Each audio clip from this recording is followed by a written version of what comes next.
Hey guys, welcome to our review of a night of the Seven Kingdoms, the brand new HBO Game of Thrones spinoff, which was exciting to wait for, and finally it's here.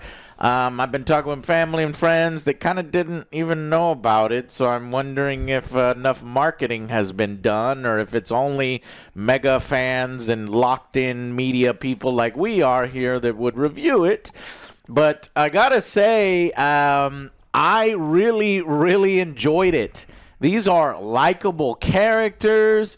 This is great storytelling. This definitely has a tone of its own. Alex has been talking nonstop about the scene, about one particular scene behind a tree, a man doing his business. So I can't wait to let Alex talk about that. But I gotta say that this show is great, and I'm so happy. At least the first episode is great. However, there is one huge problem. This does not work in this format that HBO wants to do week to week, because our review of it is going to be longer than the episode. It's like 42. It is 42 minutes minus 10 minutes because there's ads and there's previews for the rest of the season. And so it really only works out to 32 minutes. That's bad. And to try to string this out week to week, it doesn't work. I needed to see more. Just as it was getting good, it cut off. We were like, oh. And so the release schedule and HBO trying to pump as much out of this Game of Thrones franchise as they can has kind of ruined a little bit of the momentum. There are only 6 episodes. When you consider they better not all be this short, because you could have just released this in 2 parts. I would have really enjoyed this, 2 episodes at a time, 3 episodes at a time. I prefer I could just marathon the whole thing. But because it's so short, we'll talk about the episode and we'll talk about Game of Thrones sequel announcement. Game of Thrones, a sequel to Game of Thrones is in development. HBO is going crazy. George R. Martin recently talked about it. Talked about Winds of Winter again. We ain't never getting that fucking book. Talked about various other spin-offs that he wants to potentially do. He threw some shade at some people who needed some shade thrown at them. Yeah, having the House of the Dragon has been apparently taken away from George R. R. Martin, and his notes and his suggestions are being completely ignored by the showrunner, which makes sense because we feel like House of the Dragon is not going in a good direction right now. They better start ramping up the goddamn war, or we're going to get real bored of it. So, but I am happy to report that the episode 1, The Hedge Knight, in A Night of the Seven Kingdoms, is what I love most about this world that George R.R. Martin has created. It's rich, it's interesting, that the man won't fucking finish. Too busy dicking around, making more novels. He says he's got, I'm not joking, I think he says 10 story ideas for this guy here, Duncan Egg and Night of the Seven Kingdoms. He's got 10 more. Now, that doesn't mean we're going to get 10 seasons. It could mean they can condense each of his 10 ideas for it into 2 a season, so we get 5 seasons of two's a Night of the Seven Kingdoms. But if they're going to be all like this, where they're 27 minutes long, like it's a Saturday morning cartoon, fuck off. That really annoys me, because the effect of this was blunted.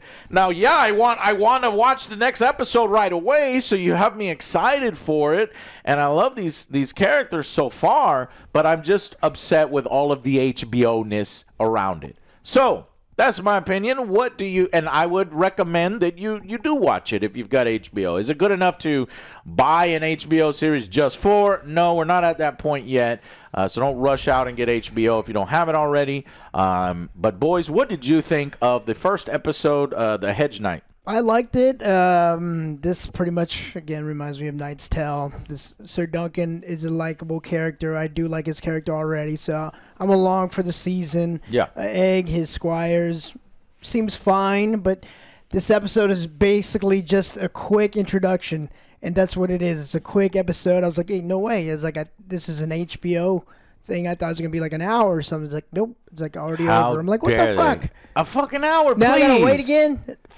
I know. I was hoping to at least get to him doing a tournament or something. Not a lot of action. Right. This is just like, hey, I'm Sir Duncan. See you next time. I'm like, what? The fuck? What? Is that I gotta wait again? Yep, that's it. That's bad. But I think that's gonna be everybody's feedback. It's too short. It's good, but it's too short. Yeah, it's way too short. Should have had like stretched out at least 50 minutes or something, but not enough. But I still like it. Okay. Yeah, I don't like Game of Thrones anymore. It's its own thing. I don't like Game of Thrones anymore. It's its own thing. I'm gonna say I do like Game of Thrones, but I like the books. But I can't like the books because George pisses me off and is never gonna fucking finish the series. So I like the first few seasons of HBO. Can you still say that you like the first few seasons of HBO? No. Or is it ruined because? Do you like Game of Thrones? Do you not like Game of Thrones? And if I have to include all of the shit that comes along with it, then I don't like Game of Thrones. So it's like, yeah, I can like the first seasons. They were legendary. I like the books. They were real fun. But I don't like Game of Thrones anymore. I don't like House of the Dragon. I think that the two people running it are assholes and don't know what they're doing. And I love that it was confirmed by George R. R. Martin that he too believes that they are assholes and they don't know what they're doing. And in no way does it feel like his story or the appropriate anything in related to anything we've ever seen for Game of Thrones. So that makes him for calling out the hand that feeds. Well, he's the hand that feeds because he created the series, but at the same time, usually there's contracts, non-disparagement stuff, and he's just like, nope, that's not mine. Don't put my name on that shit. I fucking hate Ryan Condal and Sarah Hess. Ryan Condal and Miguel's Sapo Chick. He quit. Sapo Chick's not involved. It's Sarah Hess now. Originally, it was Sarah. Yeah, they want to do, and she's like, oh, I didn't read the books. I want to do my own thing. It's like you're the wrong person to adapt a book. God.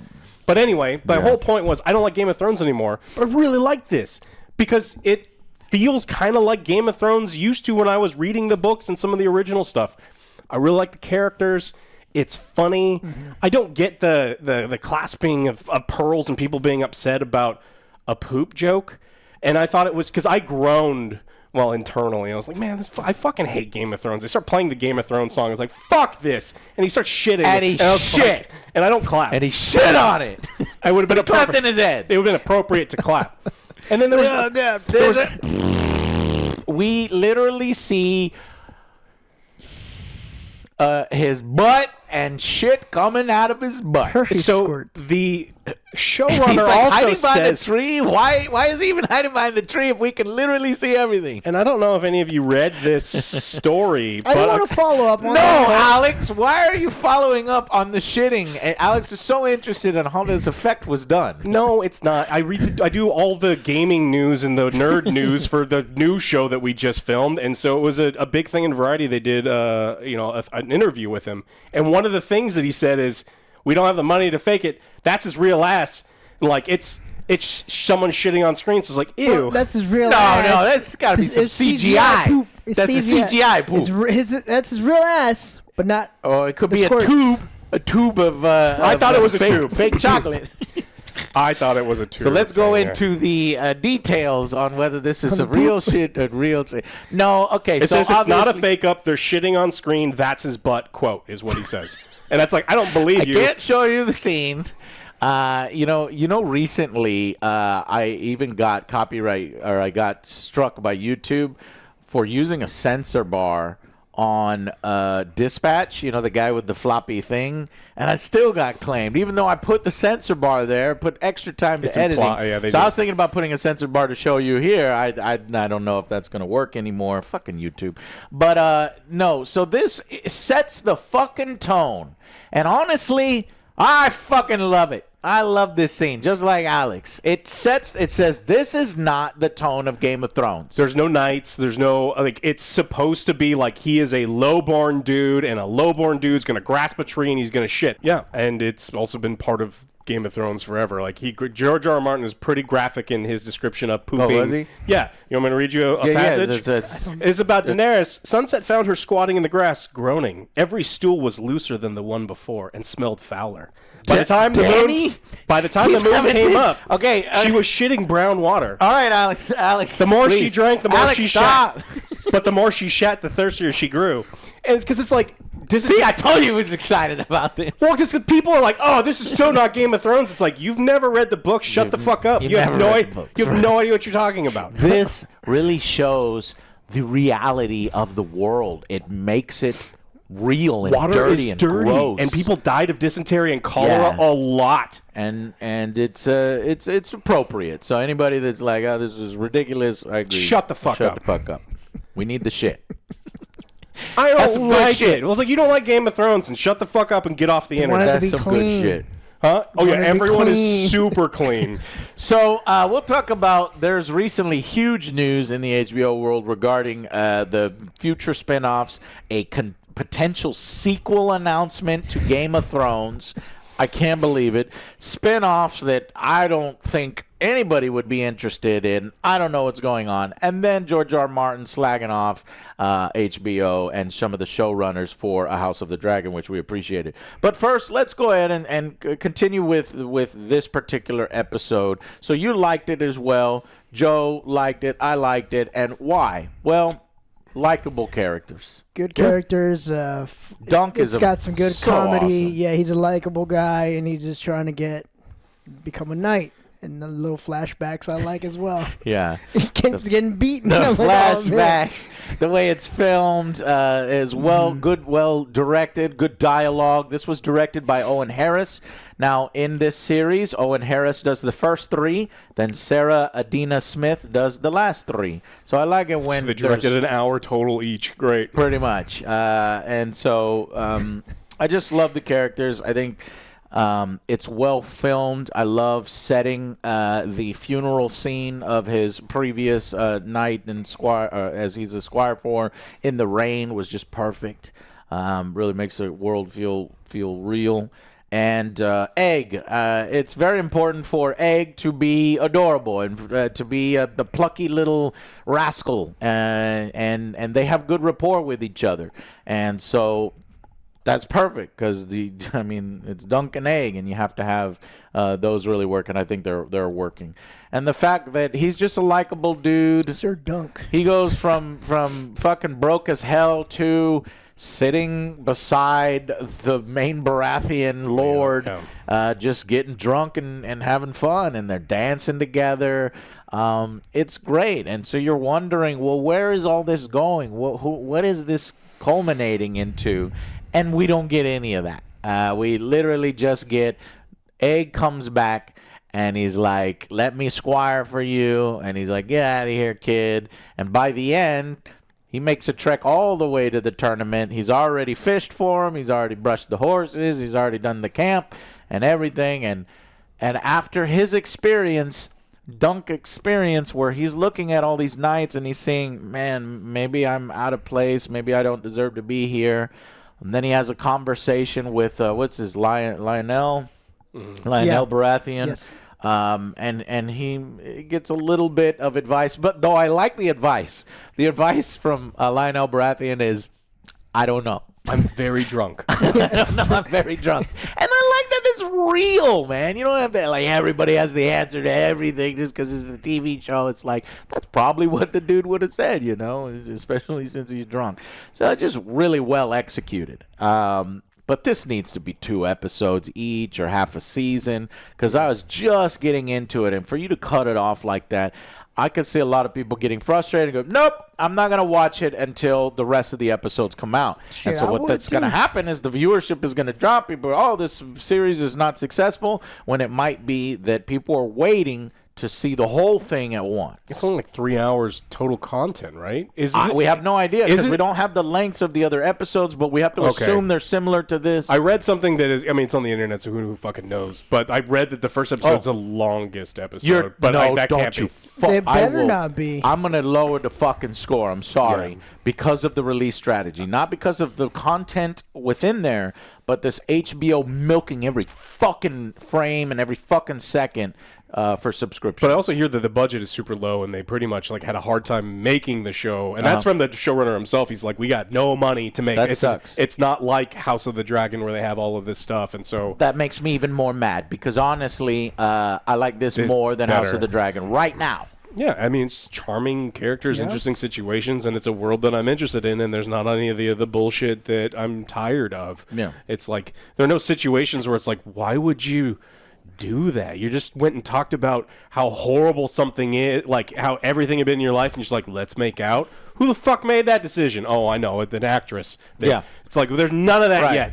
Yeah, who I knows? would rather condense a whole season of House of the Dragon or chop one of them off to get more of this one. Yeah. So I'm surprised because honestly, when I heard about this one made me the most annoyed. It's like, oh, God, this is like fucking spin-offs. House of the Dragon, I was like, hey, man, we're going to get some war. The war's going to be great, and the characters and this and that, and it's turning out to be not quite there yet. Maybe it will turn around, but this smaller, condensed story with characters that you like that's very focused, and it's not jumping around to different fucking parts of Westeros and factions in Westeros. It's very easy to follow. I think anybody can get into this. Anybody can love this, especially if you love going to the medieval festivals like we like to do.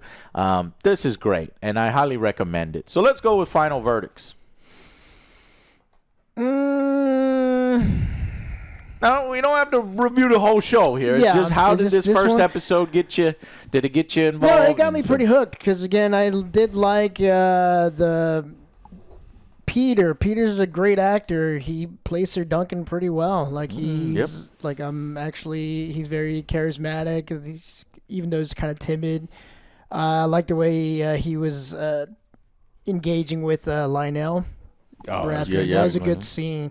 And he's just a very likable character, and especially at the end when he's talking to Egg, he's like, oh yeah, you see a shooting star, that means good luck. He's like, whatever. Is it just mean like good luck for everyone? That's what Joe would say. Yeah, is it just for us? That's what I thought.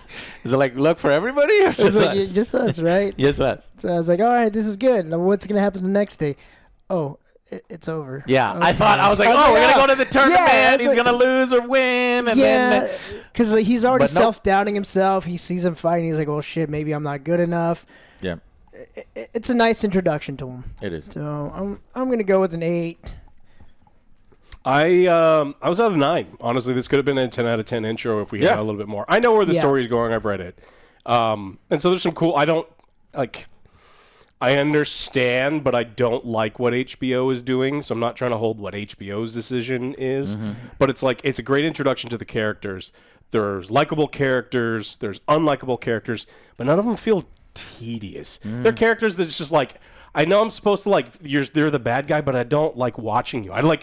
You want to see like the guy who's dueling his cousin. It's like, I can't wait to watch that guy get clobbered. And like, you see all these things coming, and so they're building towards something good. Yeah. And so I think it did a really, really good job with this, this first episode. And the only reason I'm not giving it, higher scores is it's way too fucking short. That is exactly my sentiments. I was giving it a 9 out of 10. The only reason why I didn't get a 10 out of 10 right out the gate is because it is 42 minutes minus 10s. It is 32 minutes long, and that's not enough to get me invested. Hopefully, you started getting me invested right then. It was just getting good, and then you yank it away from me. I'm like, no, I'm tired of this. I'm tired of this bullshit. It needs to be an hour long. We complain about it when Disney does it. We need to complain about it when HBO does it, and But they want to drag it out. I don't know if this can sustain people for this long, since there's so few minutes here every week. It could get tiresome, and I totally understand somebody being like, 30 minutes every week? Nah, I'm going to wait. Yeah. But But definitely watch it because I do recommend it. And if you want a show to follow week to week, which I do, I like having some shows be week to week, so I have something to look forward to. But not when it's so frustratingly short, Okay. Well, pretty good marks across the score, across the thing. There was a 2 on the season. I'm very excited for. It does look like we have more characters to hate, like a Joffrey-like character we're going to love to hate, and bring conflict and watch, a good guy or the good guys do, rise above and do, and Then him deal getting with caught. conflict. Huh? Then him getting caught. And him getting caught, maybe, possibly, the deception of not being an actual knight, maybe. So, I mean, Alex and I kind of know where the story's going. I want to stay away from all of those higher-level spoilers. We're going to go into our spoiler discussion. We're not going to come out and ruin the whole book series for you or anything. You see Knight's Tale? Yep.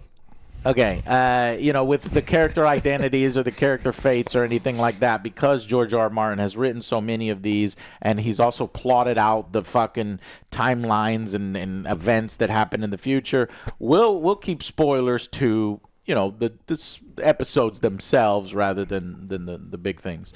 So if you want to join us in that section over there, come join us. If not, thank you so much for watching. And we'll also discuss the future of Game of Thrones is there as well. So thank you for watching, and we'll see you guys on the next Angry Joe Show.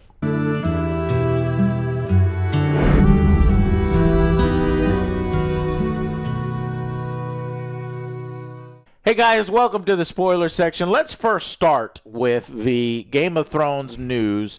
They had, HBO's getting crazy. They dropped a massive Game of Thrones update. So they want sequels badly. The first idea was Kit Harington gave them a project. Did you hear about this project? Mm-hmm. This was... I don't want it. Super depressing. He basically said that, let's do a Jon Snow sequel, only Jon Snow is just depressed. He's fucked over, and everything bad happens to him. That's it. That's all he wanted. I don't want it. I don't want it. Even HBO was like, whoa, this is like really kind of depressing. That's the saddest thing ever. His idea was bleak. It included Jon living alone beyond the wall. He was going through PTSD spirals. He chased away Ghost himself. He threw away Longclaw. He built cabins and only to burn them down after he built them because he's just tormented. There are 0 hero moments. It's almost like that was on purpose, and Jon Snow dying at the end.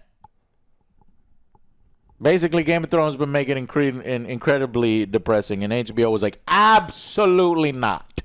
But they were very intrigued with a sequel, so they hired a new writer and to restart the whole thing from scratch. So that's what's currently happening right now is they want Kit Harington. Now, how do you get Kit Harington? Because Kit Harington went out and found a writer, and they made up this bleak thing themselves. Do you think that they'd be like, well, fuck, no, you were doing our project. Now you're going to make it happy, and I'm going to come back, and I'm going to be the king or something? I don't want to do it. And you need Kit Harington. If you don't get Kit Harington, you're going to recast Kit Harington? Do you think he's going to play ball? I think he'll play ball. Because he wants to play Jon Snow. He doesn't have an A-list acting career. If they throw money at him, he can do it. And they can be like, look, your intro character thing could be, hey, for the last 5 years, you've been a psycho burning your own things down with PTSD. We'll give you some of that. But now you have a mission and you can't be that person anymore, and you've got something greater than you, and you have to go do that. And then so we can have the Prince that was promised. HBO. So that we can have the fucking prophecy and all this other stupid bullshit. You don't even want that? I hate Game of Thrones. Okay. Moving on.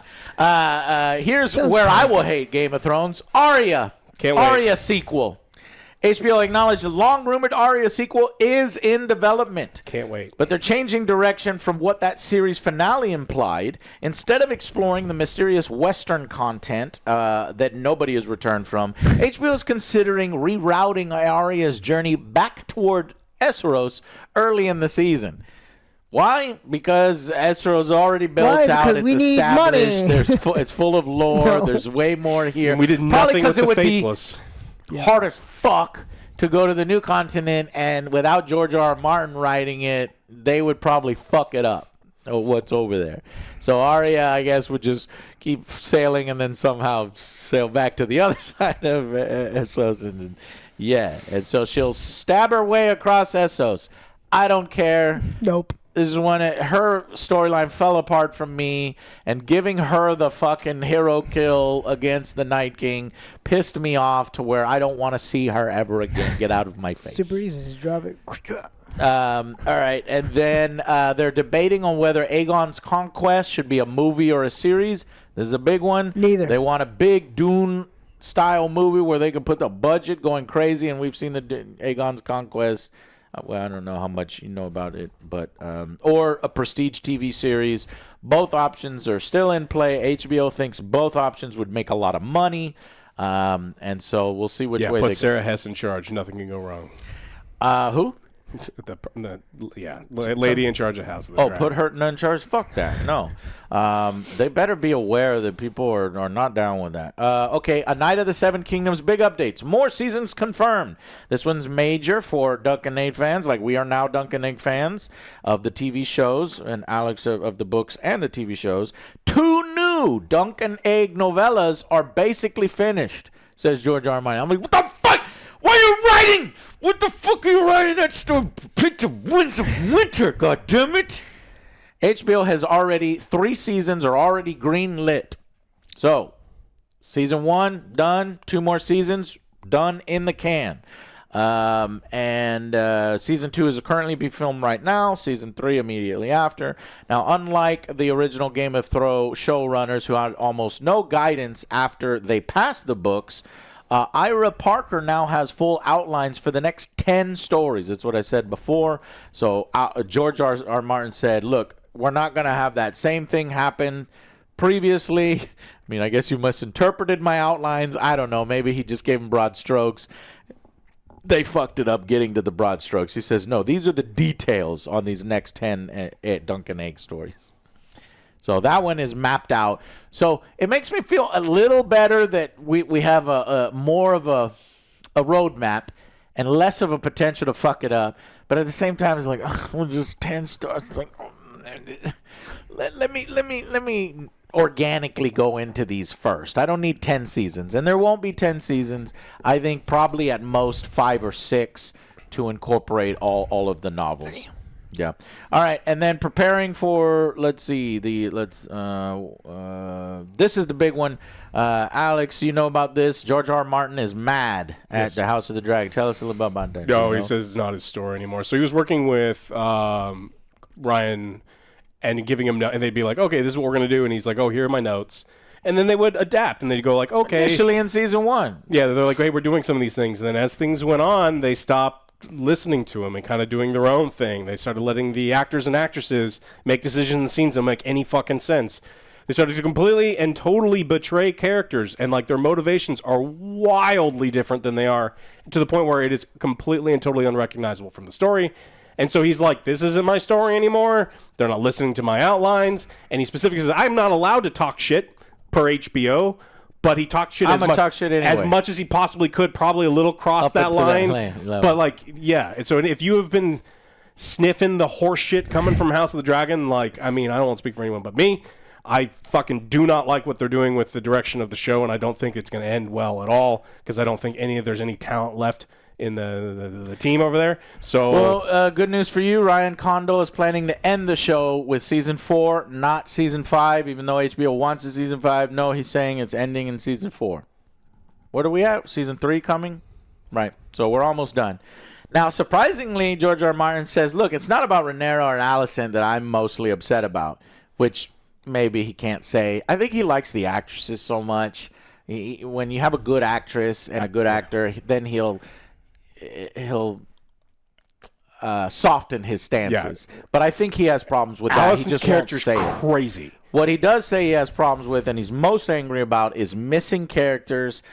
omitted side plots that he thinks are more important. And because of those two things, the long-term consequences that the show basically erased. Yeah. So we'll see how the show, figures that out and these big events that are coming up. So that's all of the motherfucking Game of Thrones spinoffs. Do you want a Jon Snow sequel, Joe? Nope. Not even if it's good? I'm kind of most curious about it because it's like, could this be the sorry, we fucked up, here, let's try to fix it? Are you excited? No, because Alex. then you're constantly reminded of the failures of before because they can't fix any of the problems. They happened. She turned into fantasy Fuhrer and murdered everyone in the streets because bells rang. Yeah. And then and then who has a better story than what's his name again? Oh yeah, that guy over Brian. there. It's like you can't.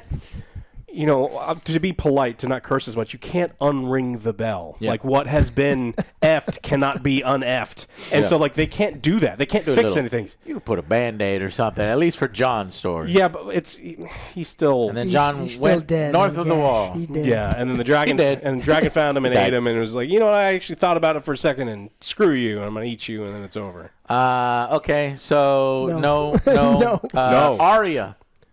No. As if we went to a crazy place, maybe, but we would never. You're more interesting. Oh, that's cool.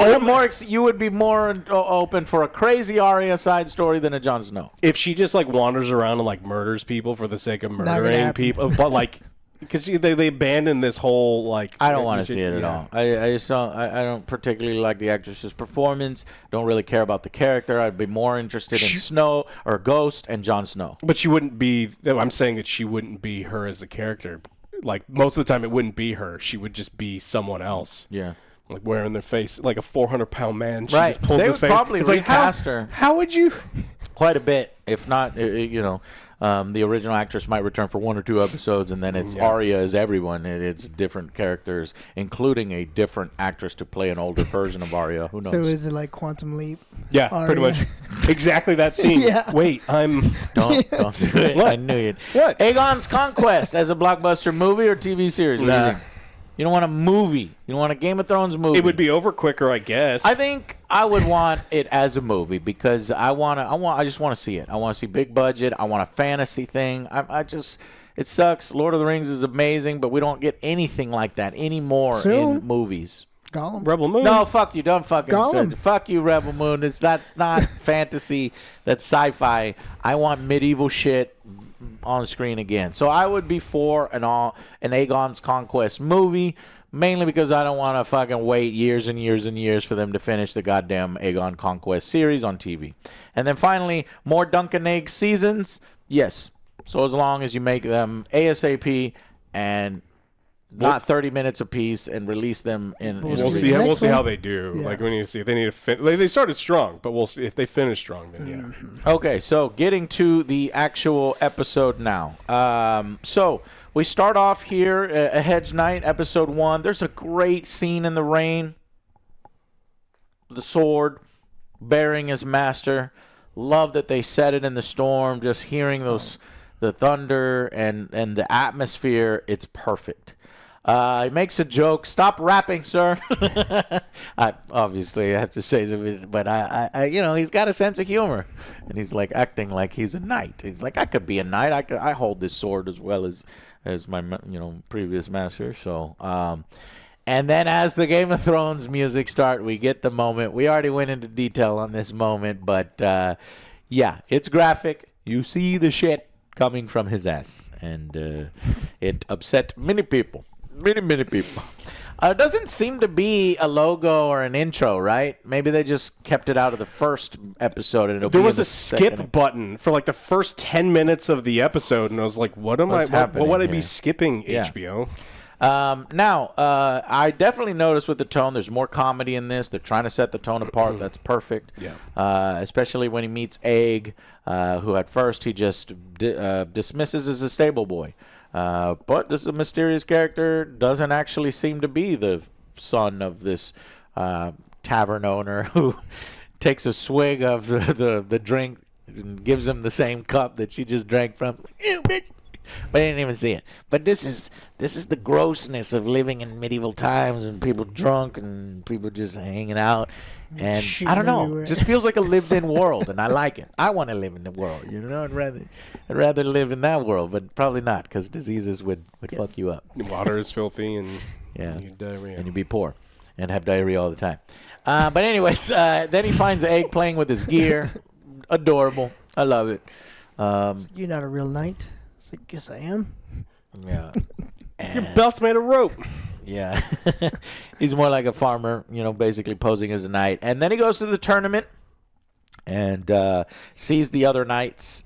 And we get that wonderful scene where you get these two guys fighting, and they are really going at it. And he later befriends the guy that loses this particular fight. This asshole wants to challenge him to a fight. He's just ready. And I'm like, oh, man, I hope that, he fights this guy in the future and gives him the comeuppings that this asshole deserves. He's going to. I hope so. Yeah, so he goes in and he's trying to enter in the tournament. He's like, well. Great scene. He's like, he got called out a couple times. Like, oh, you're the worst fucking liar, Duncan. I was like, what are you doing? It was raining then, and then he knighted me. I was like, wait, that's how you said earlier. He's real bad, but the guy doesn't give a fuck because he's like, look, we don't have a problem of a bunch of knights coming in here and trying to act like knights, but it is a major offense. And he does fuck with him at first. He's like, I'm gonna kill you, and he's like, I'm just fucking with you. He's got a spit cup and shit. But it's just absurd, and I like the absurdity of this. He's like, it's simple. Just get someone to vouch for you, and it's totally fine, and we don't care. Oh, so you realize that if you lose, you got to ransom back all of your shit, and you have to pay for all your stuff back, your horse, your gear, everything. And he's like, yeah. He's thinking, I just won't lose. Hopefully I won't lose, because if I lose, then I'm fucked. And he doesn't have any money. He's got literally nothing, yeah. You like to say, and then he hits his head. So this is a big man. This is a tall man. He's a fuck. 7 fucks. First thing it's not I thought about. 7 fucks. First thing I thought about was Alex. I was like, that's how Alex was whenever we went to the castles. He was like crouching. 7 fucks. Yeah. So we have. And he's constantly hungry, and it's just like, that's so. Are you hungry? Always. And I've heard him say that before. Yeah. So we have our own dunk I right feel here. seen. And then these prostitutes call him a hedge knight, and that's when we learn, well, what is a hedge knight? Sleeps in the hedges. Yeah. It's a sadder version of a knight. It's lowest, basically a knight that owns no lands, no nothing, but he still lives the code of the knight and tries to earn personal glory through tournaments and things and protecting the innocent. Yeah, because he wanted to meet up with Mark something. I forgot his name. I'm terrible with names. Yeah. He wanted to go meet up with him because his knight, his previous guy, fought for him, so he thought he could get vouched. Yeah. And this is a book, too. One of the book titles is A Hedge Knight. Yeah. And I just love that Duncan talks to his horse. That's just charming. He's a charming-ass man. Charming character. And so he's talking to his horse, and then he goes in the tent. What the fuck are they doing to this lady? What is this? She's like acting like she's dead, but then... Yeah, they're just like practicing the funeral service for... this lady, I guess. Okay, but she's not really dead or something. Mm-hmm. But it's just lore stuff. It builds it up, and they basically make fun of him. He's like, "Do you have to make fun of me?" I feel sorry for him. Yeah, and it makes even the women feel sorry for him. They're like, "Oh, hey, we're sorry. Yeah, we're sorry." back, from one whore to another, like. Yeah. And so I think they've done a good job of getting us to like it. Yes. And then the world feels real and lived in. He goes to this dragon show, so it looks good. The costuming here, the effects are fun, and he is mesmerized by a beautiful young girl, and just can't take his eyes off her. This is definitely going to be one of the central characters and love interest and potential conflict for moving forward. But as soon as he's walking out of the tent, the little guy that was fighting with his cousin is like, "Oh, well, come with me. You're hungry?" He's like, "Yeah, always." So they go into Baratheon's tent. And this is where we get the cool scene.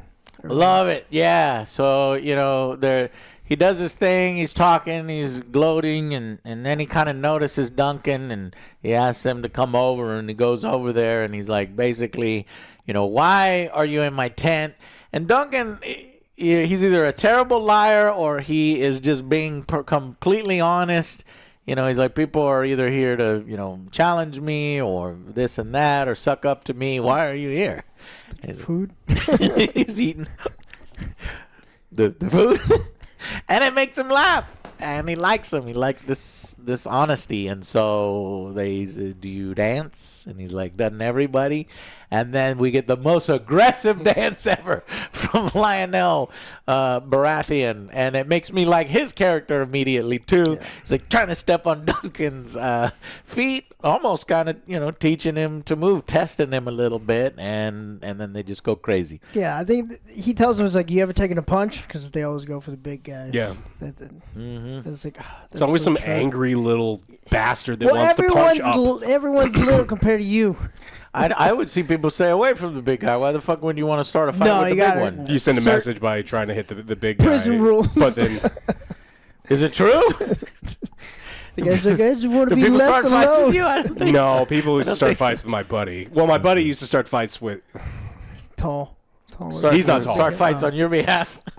No, it's, what makes you think I'm not gonna kick your ass? He's like, that guy. It's like, wait, what? Don't. Why are you dragging me into this? I don't know. That's what I meant. He's starting fights for you. Yeah. All right, but I like, and then you know they get drunk together and they're just hanging out. He's at the head of the table. He goes from basically a nobody nowhere who has no right to be here to chumming it up with literally wearing his crown. Yeah. Like he's like he's right. he's hanging out and like he's. So one of the subplots is, fuck, I need to get vouched. And I kept thinking, what just get that guy to vouch for you. And maybe that might be what happens in the future because he can't get anybody to vouch for him. He's like, hey, do you remember my knight, Sir Arlen, and this and that? He fought for you and bled for you. He's like, I don't fucking. 600 people fought for me, man. Like, am I supposed to remember? Like, yeah. Guy's a fucking asshole dick. But at the same time, I could kind of see his point. How am I supposed to remember every single one? But you could be nicer about it. You'd be good. Well, tell me your story. Maybe I could. He was trying to press ladies. Yeah. I got kids and I'm fucking lady. Don't give a fuck. He's been in the tent laying with people all fucking day. He's got gout. So pick a fight with that guy so that you know maybe you can win the tournament or something. Anyways, then that's basically. And then he asks his advice, Baratheon's advice on what to do. And he's like, I'm drunk. I don't know. And then he just walks out because I'm quite drunk. And then he says sorry. I'm like, wow, a lord doesn't often say sorry. So I rerouted to see who he said sorry to. He didn't say, he said sorry to the chandelier that he bumped into. Oh, I was like, so I like this guy a lot. All right. And then he goes back to the camp. Yes, he's Egg. And he doesn't have a pavilion or anything. He likes to find a nice tree. But Egg is there and he makes camp and he's already done all the things, so he agrees. This is when he agrees to let him be his squire for this tourney, and then we'll see. And he has this obsession with saying, "Do you want a cloud in the air? Do you want a cloud in the air, Joe?" That's all he knows. Do you want a cloud? What's a cloud? It's a hard smack.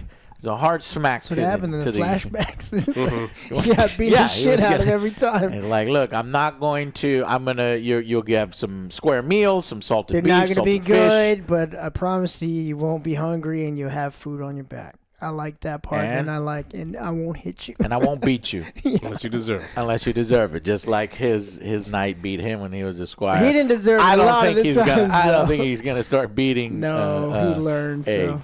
So they go to sleep under the stars. We get the nice joke that ends the thing, and they smash the black. He's like, "Oh, this is there's shooting stars, the luck." And Dunk rolls over.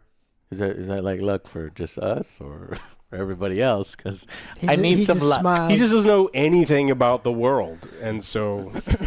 And then it's just when it gets started, I'm like, this needed to be 2 episodes. This needed to be half a season. This needed to be an hour. At least an hour. And I would have been happy if it was an hour. Then we get the after episode. You get a little bit of Game of HBO stuff. They like to do the behind the scenes. I didn't watch any of it. You know, y'all never watch that. No. Why? You feel like it ruins even when you like something, you don't want to watch it. Why? I'll watch it later. You'll watch it later. I think Alex does it for a different reason. Yeah, I like when the TV. If we weren't reviewing the shows, maybe you don't want to dispel It's not just dispelling. I think they try to lead you into situations where I know that when we reviewed things that we have comments where like, oh, well, the director explained in the after episode that this is why it's happened. It's like, but he didn't fucking do it in the television show. And so it's hard to like accurately assess something when they're trying to like feed you stuff that they forgot to put in the episode. Yeah. So it's like, and also, I don't give a fuck what the directors have to say. It's like, what you need to say is what happens between the start and the end. And if you can't do it there, then I have no time for you. Yeah. I do like watching them. They get more context, and I've always been a creator. I like aspiring director and things. So I like the behind the scenes stuff, and I can't wait to see what adventures lie ahead for Duncan and Egg. I liked the characters, and that's what it sums up to. I'm hopeful for next week, and we'll see how this goes. Yeah. So that's it. I know incredibly long. Let's see how long this lasted. 45 minutes, so longer than the episode itself, and I hope a bunch of you make those comments. Typical episode lengths are 30 to 45 minutes. Shit. So they're all going to be this way? Well, I think, and then this says that the premiere being a 42 to 45 minute making. It's not, because all of that is the extra making of and behind the scenes and future stuff. So I think that there's going to be some real short episodes. This is going to be fucking annoying. All right, guys. Well, for those of you who are going on the journey with us, thank you. We'll see you here back next week, and thank you so much for watching, and we'll talk to you on the next Angry Joe Show. Bye, guys.